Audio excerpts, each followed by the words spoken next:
The old man's callous thumb traced the empty space on his shelf, as if a bullet-sized indentation in his worn Bible.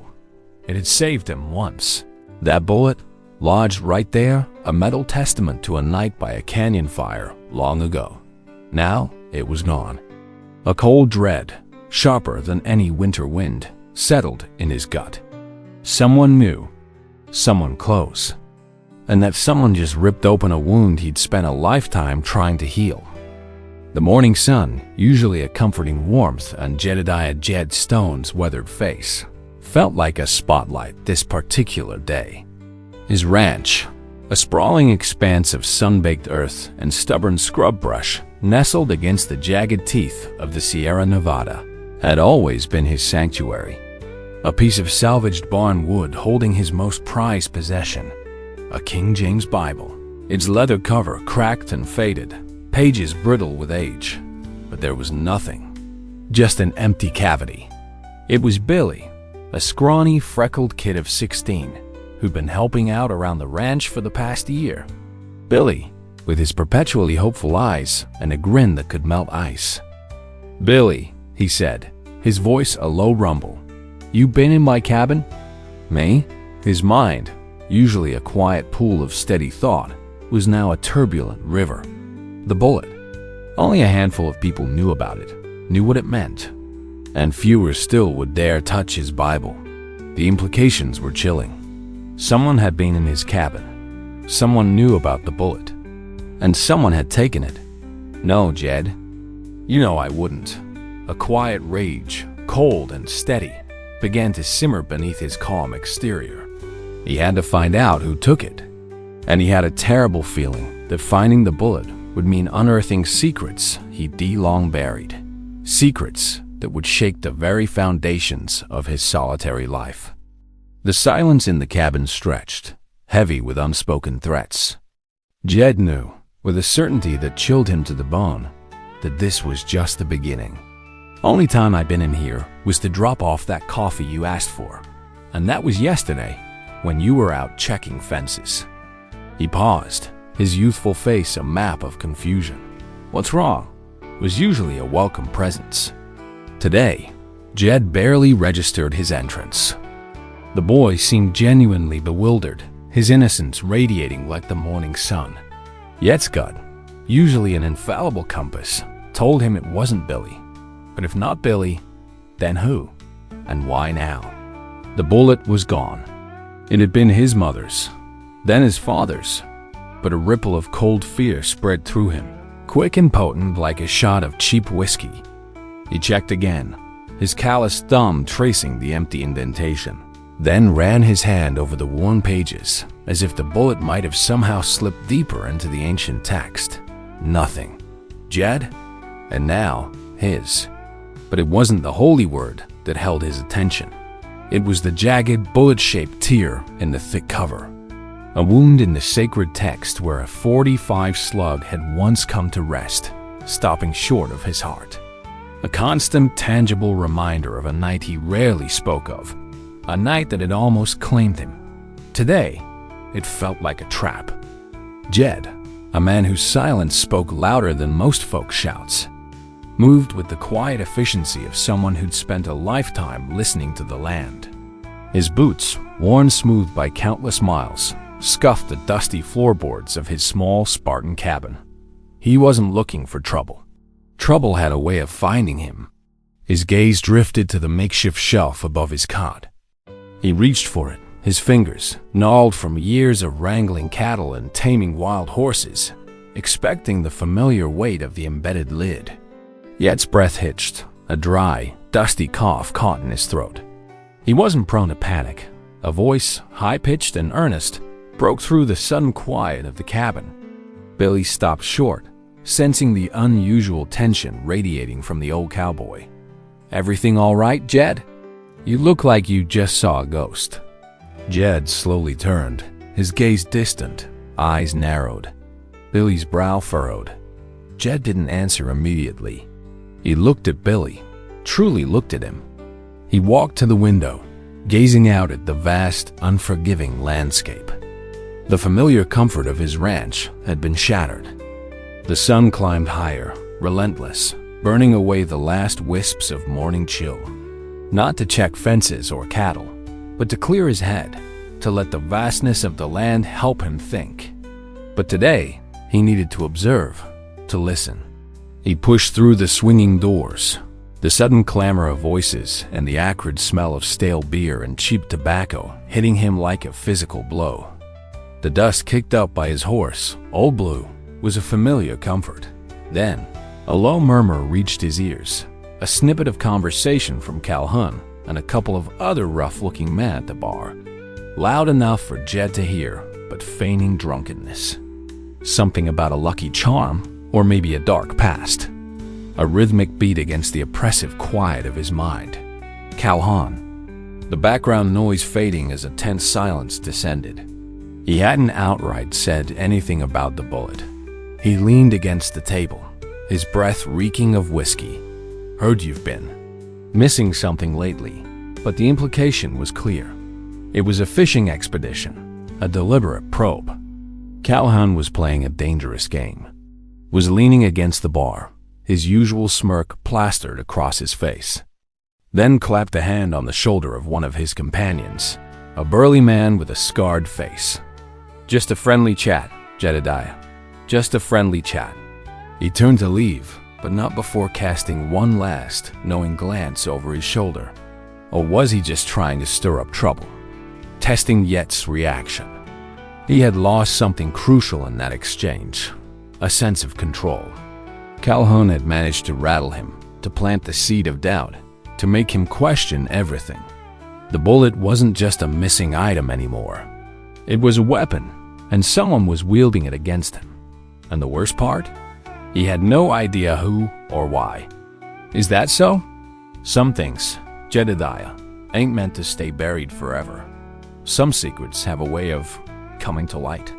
He leaned in closer, his voice dropping to a near whisper, especially when someone else decides to dig them up. He was a drifter, a gambler, and a known troublemaker, always looking for an angle, always too eager to spread gossip. Jed had a long-standing, quiet animosity with the man, things that remind a man of his past.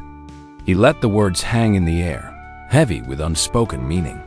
He asked, his voice low and even, a dangerous calm, stemming from a disputed land claim years ago. He rode towards the small, sleepy town of Redemption. Calhoun's smirk widened, a flicker of something unreadable in his gaze. He raised his glass, a mock toast. He knew Calhoun was pushing, trying to bait him. But the casual way he spoke of secrets, of digging things up, sent a shiver down Yet's spine. Calhoun knew something, or he thought he did. But he held it in, his control a testament to years of quiet discipline. My past is my own, Calhoun. And so are my belongings. Jed just nodded, a slight, almost imperceptible dip of his head. He ordered a coffee, strong and black, and took a seat in a corner booth, his back to the wall, his senses alert. A collection of dusty storefronts and weathered saloons, hardly living up to its name. Jed spent the rest of the day in a quiet fury, his movements deliberate, his eyes scanning every familiar shadow of his cabin as if it held the answer. Most of the usual faces were there. Old Man Hemlock, perpetually nursing a single glass of whiskey. Silas, the blacksmith, whose booming laugh echoed through the room. And then there was Calhoun. He searched methodically for any other sign of disturbance. A misplaced item, a scuff mark on the floor that wasn't his own. Nothing. The precision of the act, the singular focus on the bullet, was unnerving. This wasn't a robbery. This was something else. Personal. Calculated. He wrote out later that afternoon.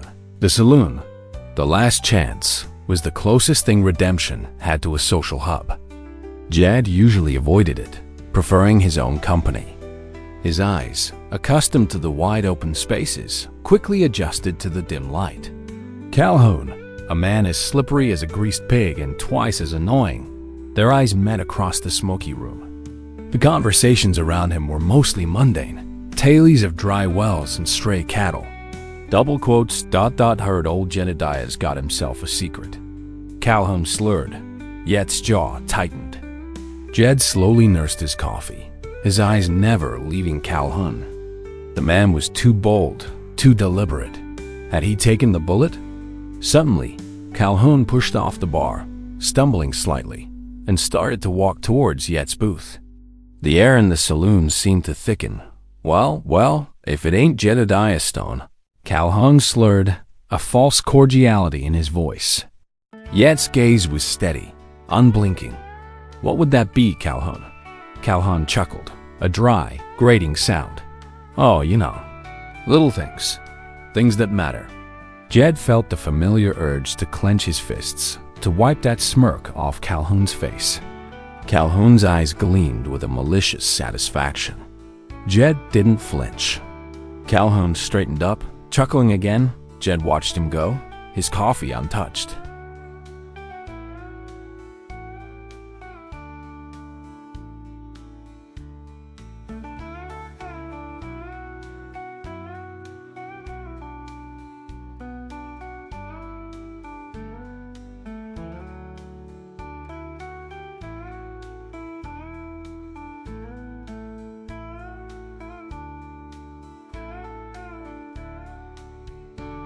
The journey to the canyon felt like a descent into the past.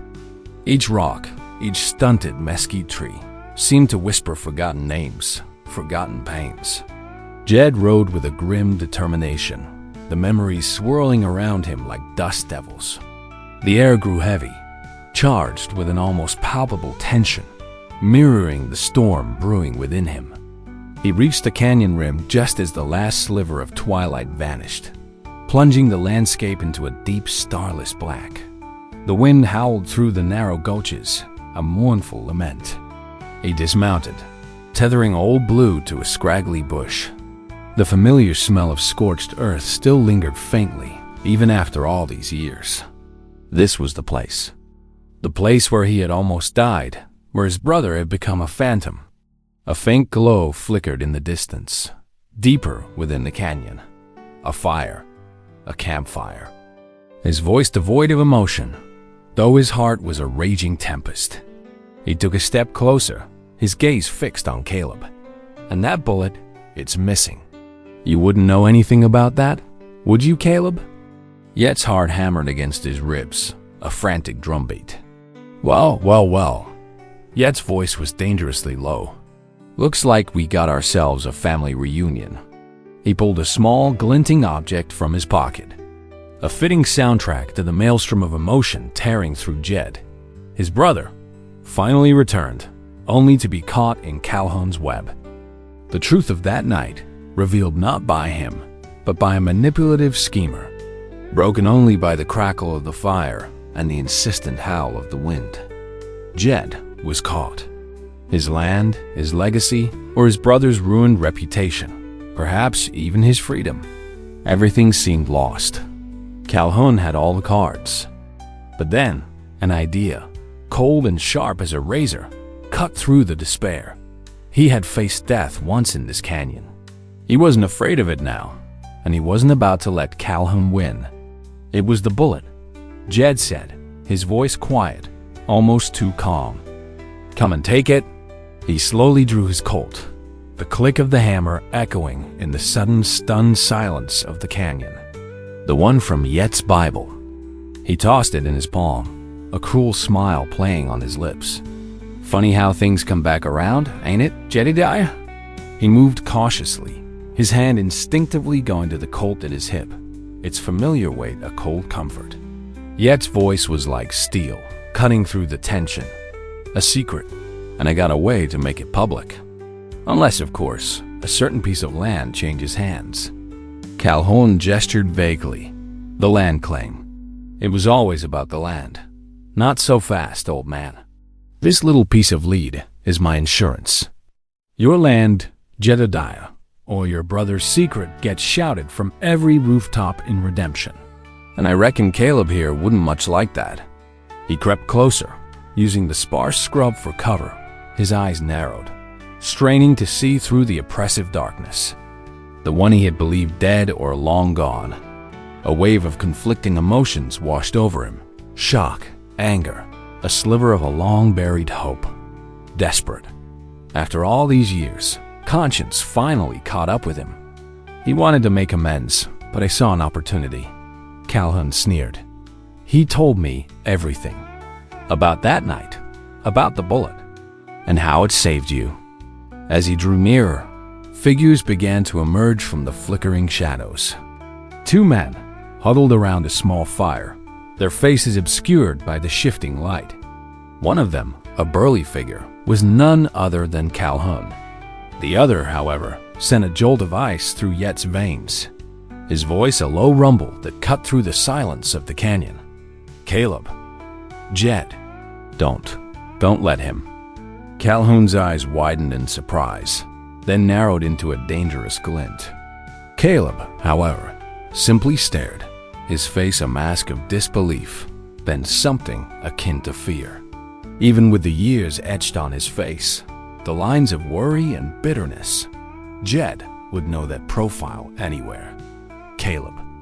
Jed froze, his breath catching in his throat. Caleb, his brother, the one who had pulled the trigger. He stepped out from the shadows. Both men stiffened, turning sharply. Jedediah. Caleb finally whispered, his voice hoarse, like stones grinding together. You're alive. Thanks to a bullet and a Bible, Jed retorted. Calhoun let out a derisive snort. What do you want, Calhoun? Simple. Jedediah. Caleb here, he's got a past. Caleb stood silent, his eyes downcast, a shadow of the boy Jed had once known. He looked broken, defeated. You dragged my brother into this? He came to me, Jedediah. The canyon winds seemed to pick up. Give me the bullet, Calhoun, Jed demanded, his hand hovering over his gun. Calhoun chuckled. Caleb finally looked up, his eyes pleading. The silence that followed was suffocating. You want my land, Calhoun? The sudden draw of Yet's Colt shattered the fragile peace of the canyon. Calhoun's eyes widened, a flicker of genuine surprise replacing his usual smirk. He hadn't expected this. Caleb, however, flinched, his face paling even further. Easy, Jedediah, Calhoun said, his voice losing some of its bravado. No need for bloodshed. We can talk about this. He still held the bullet, a small, dark bead of metal in his open palm. Jed didn't lower his gun. His gaze, usually calm and observant, was now a piercing stare, fixed on Calhoun. The talking's done, Calhoun. Not at Calhoun, but at the ground directly between Calhoun's feet. A cloud of dust erupted, and a small, sharp rock ricocheted, stinging Calhoun's shin. Jed said, his voice flat, devoid of accusation, simply stating a fact. The typical cowboy loneliness, a self-imposed solitude, settled over him anew. Even with his brother standing before him, the chasm between them felt as wide and deep as the canyon itself. And Yet's cold resolve had clearly rattled him. But I didn't know how. And then, Calhoun, he said he could help me, if I just gave him a little leverage. He gestured vaguely, his hand trembling. He found that Bible, somehow. He knew about the bullet. He just twisted it all. He cursed under his breath, then turned to his burly companion. Let's go. He found it, the bullet, a small, dark glint in the firelight. He picked it up, feeling its familiar weight. It was the same bullet from his Bible, the one that had saved him, now lying in the very place where it had almost ended him. It had returned, not as a symbol of death, but of a twisted redemption, a means to an end. It was an element from the first chapter, imbued with a new, bitter meaning. He yelped, stumbling back, and in his surprise, the bullet slipped from his grasp, rolling into the dark, dusty earth. What now? He had faced Calhoun and won, for now.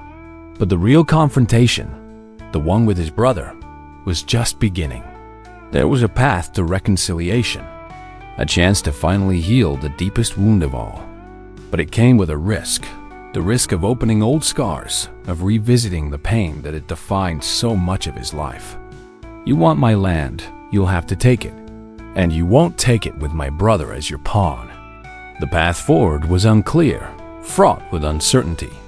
But for the first time in years, the past didn't feel like a heavy weight, but an opportunity.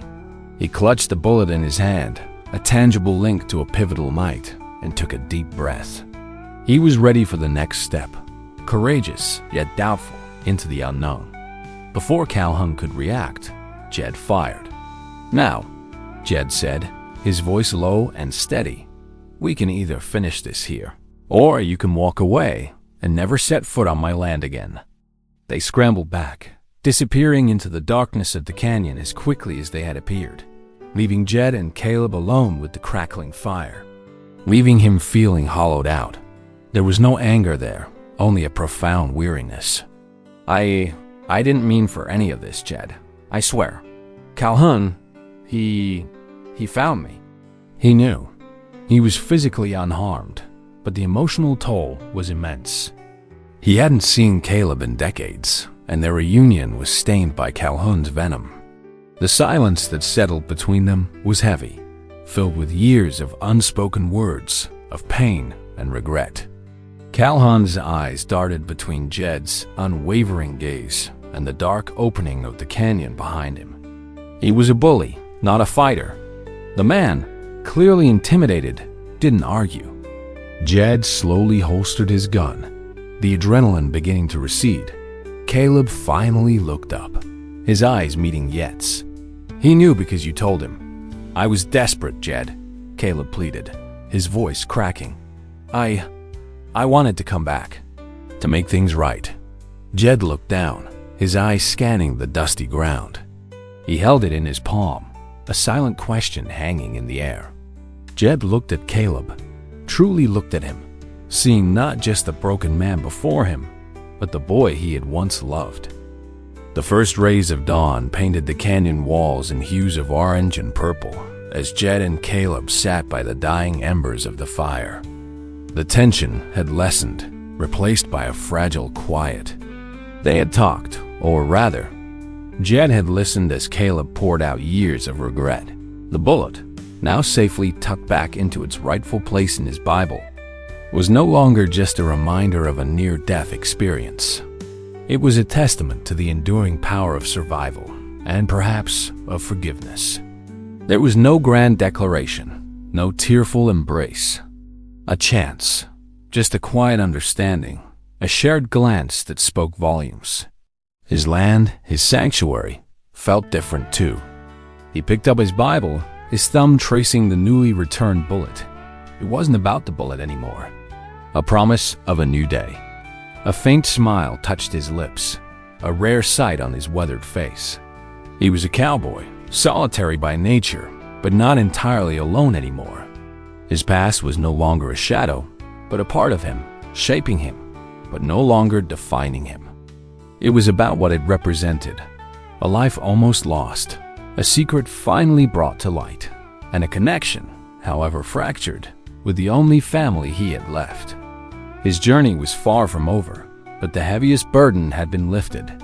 The threat of Calhoun was gone, for now, but the greater victory lay in the quiet reconciliation with his past. Of a life spent drifting, haunted by the shadow of that night, leaving behind only the vast, echoing silence of the plains. Jedediah Stone knew one thing with absolute certainty. A man might outrun a bullet, but he can never truly outrun his own story. He spoke of his own desperation, his desire for forgiveness, and how Calhoun had preyed on that weakness.